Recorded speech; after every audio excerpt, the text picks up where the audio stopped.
Yay! Wow! Ang ganda naman ng bulaklak. Ito na lang ibibigay ko kay Angel. Wow! Ang gaganda naman ito. Naku, umiyak ang baboy ko. Parang uhaw na uhaw. Papainumin ko muna. Aminaw ka na aking baboy. Alam kong uhaw na uhaw ka na. Ang ganda-ganda talaga. Pinitas yung alaga kong bulaklak. Munda ka talagang bata ka sa akin. Hoy! Sino? Hoy! Walang iyakang bata ka. Kaya pala nawawala yung mga bulaklak ko dahil ikaw lang palang kumukuha. Ah, ikaw po ba may-ari nito? Akala ko pa kasi wala. Anong walang nagmamay-ari? Tingnan mo nga, tapat na ng bahay ko. Siyempre sa akin yan. Oo nga po, nasa tapat ng bahay nyo, pero wala naman sa loob ng bakuran nyo. Away basos tong bata to ah. Manang-mana ka talaga sa mama mo. Magnanakaw na nga, chismosa pa. Susumbong kita kay mami. Oh, sa'yo na yan. Bulaklak lang naman yan. Hindi magsumbong kasama mo mong pangit. Go ahead! Talaga, susumbong kita kay mami. Marites. Wala akong pigil sa'yo! Mami!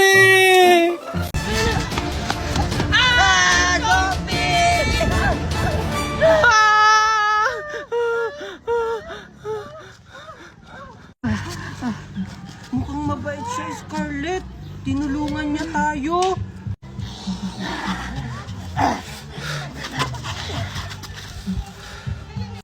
Wow!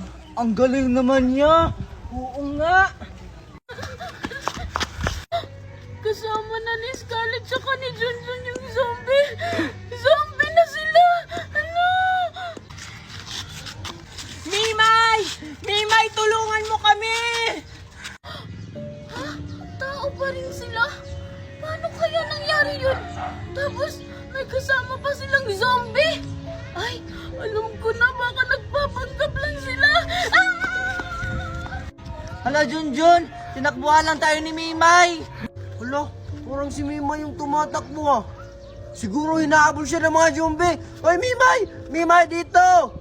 Ah! Maria! Maria! Bilis! Bilis! Maria! Si Junjun tsaka si Scarlett naging zombie na! Ha? Ano? Kawawa naman sila. Naging zombie na pala sila. Hello, Scarlett! Ang daming zombies! Junjun, kaya siguro mabait ang zombie na to. Kasi gagawin to yung pulutan.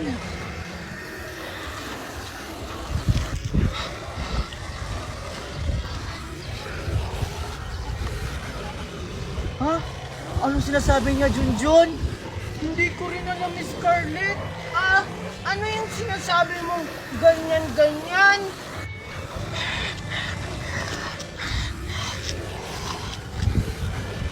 Ah, alam ko na, Scarlett.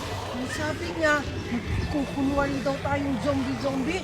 Pag malapit na tayo sa kanila, dun sa mga maraming zombie para makadaan tayo. Talaga ba? Nakakatakot naman.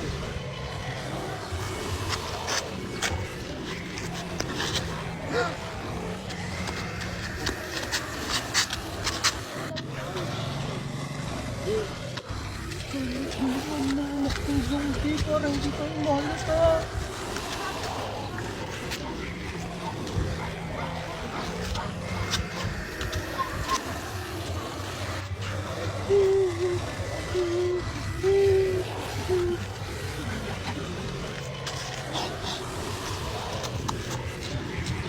Scarlett, takbo!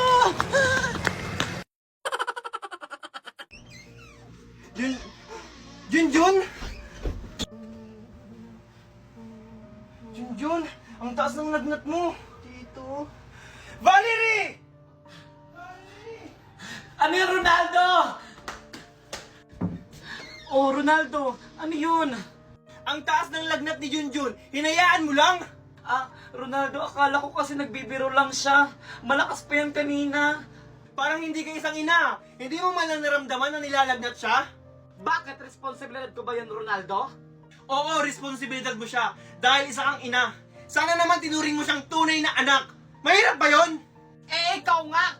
Simula dumating yung bata na yan dito sa pamamahay natin, nakakalimutan mo na yung sarili mong anak. Hindi totoo yan, Valerie. Kahit na kailan, hindi ko nakalimutan ang anak natin. Pantay-pantay lang talaga ang pagmamahal ko sa inyo. At talaga ba? Hindi mo kasi nararamdaman ang nararamdaman ng anak natin. nag-aaway. Bakit ba kasi dumating yan si Junjun sa buhay namin?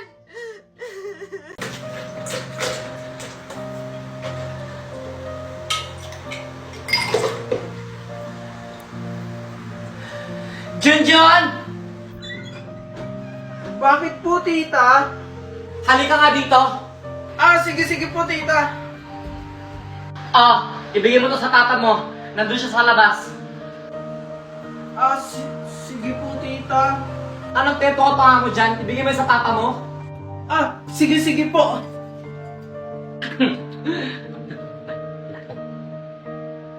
Manong pakilinisan na yung garahe dyan na after nyo dyan, pakibuhat na lang din to. Papa, inom muna po kayo ng juice. Salamat anak, nag-abala ka pa.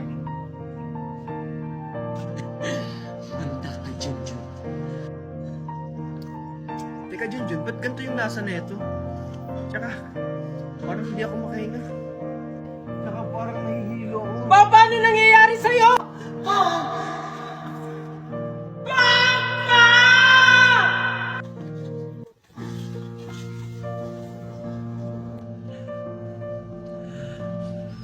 Marco!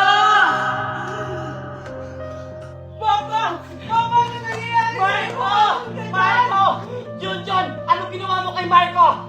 Hindi ko po alam. Bigla na lang po siyang nahilo nung uminom po siya ng juice. Sinasabi ko na nga ba? Nilaso mo yung asawa ko!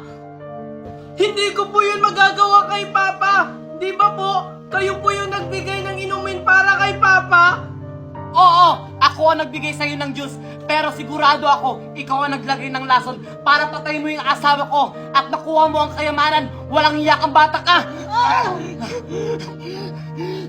Tulang! Tulang! Wala ka ng takas, Arturo. Paano nyo kami natuntun? Wala ka na doon. Ilabas niyo si Megan. Napapaligiran na namin kayo.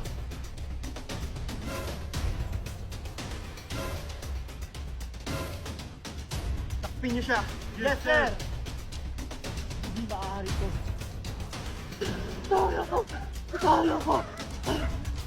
Huwag ka nang pumalag, Arturo. Wala ka ng takas. Sige, dalhin niyo yan. Hindi ako papayag! Arturo! Habulin niyo siya! Walang magpapaputok sa inyo!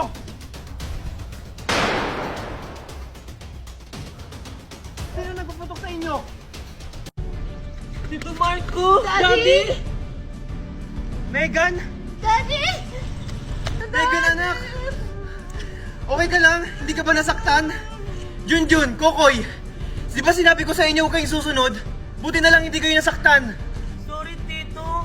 Gusto lang po namin tumulong sa inyo kaya niligtas na po namin si Megan. Megan, anak. Bitawan niyo ako. Ano ba? Buti hindi kayo napahamak. Daddy, si Mommy andun sa loob. Ganun ba, Megan? Mga pulis, nasa loob daw si Valerie. Hulihin niyo siya baka makatakas pa. Ano ba? Bitawan niyo ako. Sir Marco, nandito na po si Valerie. Walang niya ka talaga, Valerie. Sige, dalhin niyo na yan. Sige po, Sir Marco. Marco, wala na ba akong karapatan para kausapin yung mga anak ko? Matagal ka na naming nakalimutan, Mami. Akala ko pa naman babalikan mo kami, Mami. Pero may ibang pamilya ka na pala. Naghintay kami sa iyo, Mami. Pero hindi ka na bumalik. Kanya mo na ba nabilog yung utak ng mga anak ko? Ba't parang ako lang may kasalanan dito, Marco? Di ba ikaw yung nag-umpisa? Oo, may kasalanan din ako dito. Nasabi ko na rin yun sa mga anak natin. Pero hindi ako katulad mo na mahina na sinukuan yung pamilya natin. Oo, Marco, naging mahina ako. Pero sana wag mo naman ako tanggalan ng karapatan sa mga anak natin. Hindi naman kita tinatanggalan ng karapatan, Valerie. Sadyang iniiwasan ka lang nila dahil hindi pa nila tanggap yung pag-iwan mo sa kanila. Mami, bakit mas minili mo pang maghanap ng ibang pamilya kaysa balikan kami? Pasensya ka na, anak ko. Naging mahina ako. Daddy?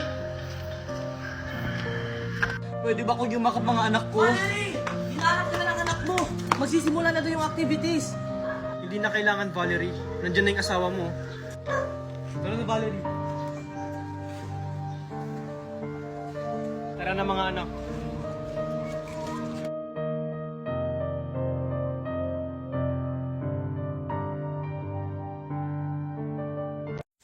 Knock knock. Who's there? How are you? How are you? I'm good. How are you?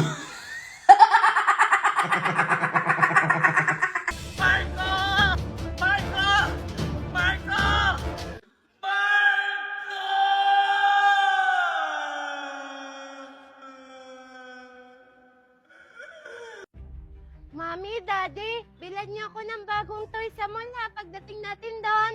Oo naman anak. Lahat ng gusto mo, ibibigay ko. Daddy, gusto ko yung malaki. Yun yung nawawala ka na Yung kumain ko. kasing laki ko. Kasama pala ni Valerie. Tao po! Tao po! Tao po! Tao po!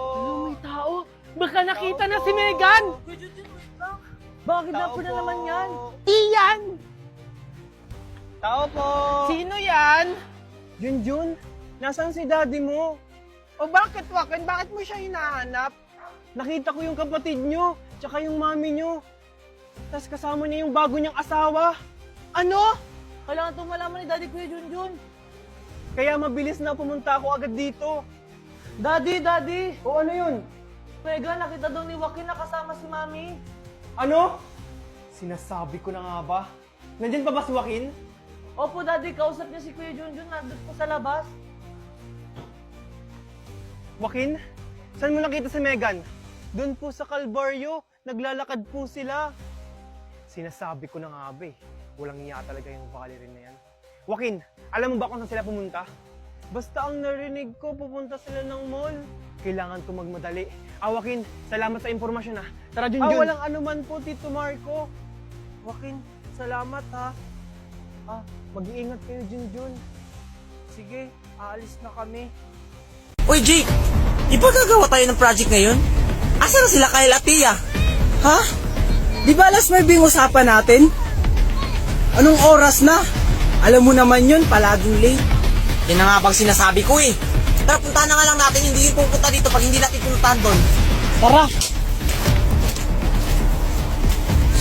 Uy, Kyle, Tia! Di ba gagawa tayo ng project ngayon? Ay, oo nga pala. Puro kasi kayo harutan dalawa. Alam niyo may project. Tara na. Anong oras na oh?